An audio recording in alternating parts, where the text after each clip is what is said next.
Salutations, chers amis. Je présente à votre attention les dysfonctionnements et pannes les plus courants qui surviennent sur le Volvo XC60. Les voitures à traction avant sont assez courantes, mais la plupart des crossovers XC60 sont toujours équipés d'une transmission intégrale avec un embrayage Haldex dans l'essieu arrière. La partie mécanique des transmissions ne présente pas de points faibles particuliers. La durée de vie des joints homocinétiques, de l'arbre de transmission et de la boîte de vitesse arrière est plus que suffisante. Avec des kilométrages inférieurs à 150 000, les pannes sont extrêmement rares et sont principalement associées à une perte de niveau d'huile et à des dommages mécaniques. Les voitures purement citadines avec un fonctionnement constant dans les embouteillages peuvent avoir une durée de vie plus courte du support intermédiaire de l'arbre de transmission, mais de tels cas sont rares. La transmission intégrale pour les voitures d'avant 2012 est réalisée à l'aide d'un embrayage Haldex de 4e génération, et après, un 5e. Le moyen le plus simple de les distinguer les uns des autres est visuellement. Les accouplements de 5e génération ont une unité de pompe séparée, une carte électronique sur le côté droit et un boîtier plus compact de l'accouplement lui-même. L'entretien des accouplements de 5e génération est plus simple. Pour changer l'huile, vous n'avez pas besoin de retirer l'arbre de transmission, et sur les accouplements de 4e génération, la pompe repose contre l'accouplement d'arbre de transmission lorsqu'elle est retirée. Mais les accouplements plus récents nécessitent un entretien beaucoup plus souvent.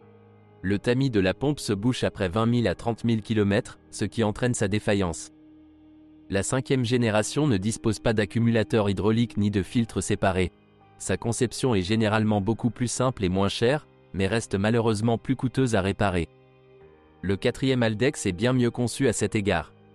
Avec un fonctionnement en douceur, cet embrayage peut résister à une vidange d'huile sans conséquences particulières après 40 à 50 000 km pour la première fois et environ 30 à 40 000 la fois suivante.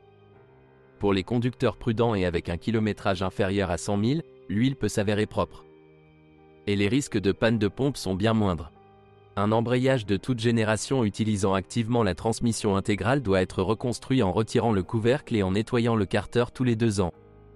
Lors du forçage actif des guets, des problèmes avec la partie électronique des accouplements sont possibles, surtout si le service a été paresseux pour entretenir les connecteurs. Il n'y a pas de difficulté particulière avec les transmissions manuelles. La boîte de vitesse à 6 rapports M66 s'est avérée assez fiable lorsqu'elle est utilisée avec précaution. Mais il vaut la peine de surveiller le niveau d'huile, et ceux qui aiment rouler à des vitesses particulièrement basses devraient s'inquiéter de la durée de vie des volants bimasses. Avec la transmission automatique, tout est un peu plus compliqué. La plupart des voitures sur notre marché sont des versions diesel avec des transmissions automatiques Aisin TF80SC à 6 vitesses. La même boîte a été installée avant le restylage avec des moteurs essence de 3,2 et 3,0 litres.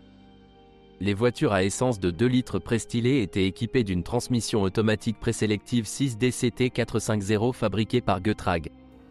Eh bien, après le restylage, les voitures diesel et essence de 2 litres étaient déjà équipées d'une transmission automatique à 8 vitesses Aisin TG81SC, également connue sous le nom d'AWF8F35, AWF8F45.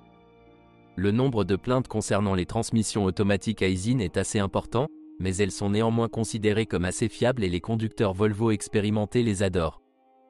Paradoxe ? Pas du tout, ces boîtiers sont tout simplement très solides, mais le système de refroidissement standard est, pour le moins, plutôt faible. Il garantit un fonctionnement normal pendant la période de garantie, sous réserve de conditions de voyage douces en Europe. Cette transmission automatique aime les basses vitesses en ville, pas d'accélération brusque, une vitesse stable, pas de dépassement brusque sur autoroute, des radiateurs propres et des mécaniciens attentionnés. Le constructeur promet que la box durera 350 000 km. On pense que les voitures scandinaves doivent parcourir exactement le plus loin possible pour satisfaire le consommateur. Dans nos conditions et avec nos chauffeurs, après des centaines de milliers d'entretiens réguliers, on peut s'attendre à l'apparition de problèmes mineurs sous forme d'à-coups, de glissements lors de la commutation en raison de la contamination du corps de la vanne et de l'endommagement des solénoïdes. Et les voitures des grandes villes peuvent avoir un nombre sensiblement plus élevé de problèmes dus à une surchauffe permanente de la transmission en été. Presque toutes les plaintes concernant les problèmes de transmission Volvo proviennent de ceux qui font confiance aux manuels standards et aux services officiels, n'installent pas de refroidissement supplémentaire et changent l'huile au moins une fois tous les 60 000 à 90 000 km. Les conducteurs Volvo expérimentés installent des radiateurs supplémentaires et des filtres externes sans attendre le premier appel, changent l'huile tous les 30 000 km et n'ont aucun problème pendant tout le kilométrage, quel que soit le mode de fonctionnement. Cependant, il existe de nombreux acheteurs occasionnels de Volvo.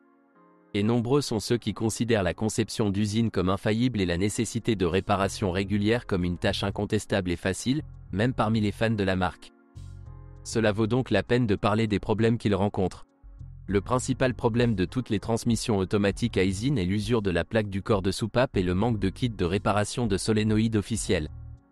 La contamination par l'huile ronge l'aluminium de la plaque, et même avec de nouveaux solénoïdes installés, la boîte ne fonctionnera pas comme neuve.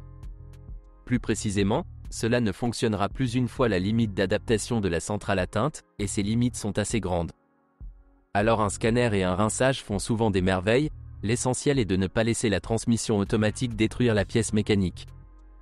Les garnitures de friction des moteurs à turbine à gaz ne résistent pas à un style de conduite trop agressif, qui devient malheureusement familier à la dernière génération de conducteurs Volvo. Déjà après des centaines de milliers de kilomètres, on peut observer une contamination accélérée, même de l'huile fraîche, en raison de l'usure des garnitures jusqu'à la couche adhésive. Dans ce cas, une réparation urgente du moteur à turbine à gaz est nécessaire. Heureusement pour le XC60, la majorité des voitures sont équipées de moteurs diesel classiques de 2,4 litres avec un régime thermique très doux, ce qui a également un bon effet sur le fonctionnement de la transmission automatique. Les conditions de fonctionnement de la boîte avec les moteurs à essence sont sensiblement plus sévères et la durée de vie de la boîte est nettement plus courte, en particulier pour les conducteurs agressifs. La nouvelle unité à 8 vitesses TG81SC, AWF8F35, AWF8F45, est à bien des égards similaire à une version améliorée et étendue de la boîte de vitesse à 6 vitesses. Le kilométrage des voitures équipées est encore faible et les plaintes concernent principalement des rétrogradations brutales, qui se manifestent parfois par des courses allant jusqu'à 30 000 km, ainsi que d'étranges transitions vers le mode d'urgence.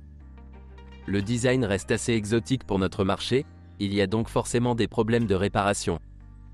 Mais les utilisateurs étrangers signalent les avantages d'un refroidissement supplémentaire et la résolution des problèmes liés au remplacement du corps de vanne. L'une des caractéristiques intéressantes est l'utilisation d'un volant bimasse associé à une transmission automatique, donc si vous entendez des cognements à basse vitesse, n'oubliez pas qu'une telle pièce existe. Les voitures à traction avant équipées de moteurs de 2,0 litres sont équipées d'une boîte de vitesse Getrag 6 DCT450. Bref, il ne faut pas avoir peur d'elle. De nombreux moteurs sont prévus pour le Volvo XC60. Il existe des 6 essences en ligne d'un volume de 3,2 et 3,0 litres, bien connus du modèle S80 de deuxième génération, et des moteurs turbo-essence de 2 litres, tout aussi connus de la S60 de deuxième génération.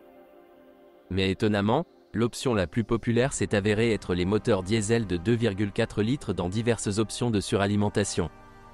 La raison de leur popularité est assez évidente, les moteurs diesel couvrent une bonne plage de puissance, ils étaient principalement combinés avec des transmissions automatiques classiques et des transmissions intégrales, ils sont assez économiques et, de plus, ils sont présentés dans tous les niveaux de finition, du bon marché aux extrémités supérieures. Eh bien sûr, ces moteurs ont à juste titre le statut de fiable et éprouvé, car ce sont les derniers représentants de la série Modular Engine, qui remonte aux années 90. Je ne veux rien dire de mal des autres moteurs, les Volvo sont très bons, mais les diesels sont même très bons par rapport à eux.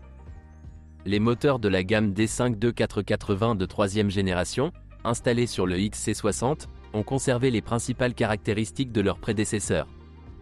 Tout de même 5 cylindres, 4 soupapes par cylindre, un bloc aluminium, un entraînement par courroie des arbres à cames et une bonne marge de fiabilité. Les options les plus puissantes ont environ 440 Nm de couple et plus de 215 chevaux. Pouvoir. Que pouvez-vous nous dire sur les quelques pannes mécaniques? Par exemple, parfois, les culbuteurs de l'entraînement de distribution, qui jouent le rôle de fusible en cas de rupture de la courroie de distribution, tombent en panne.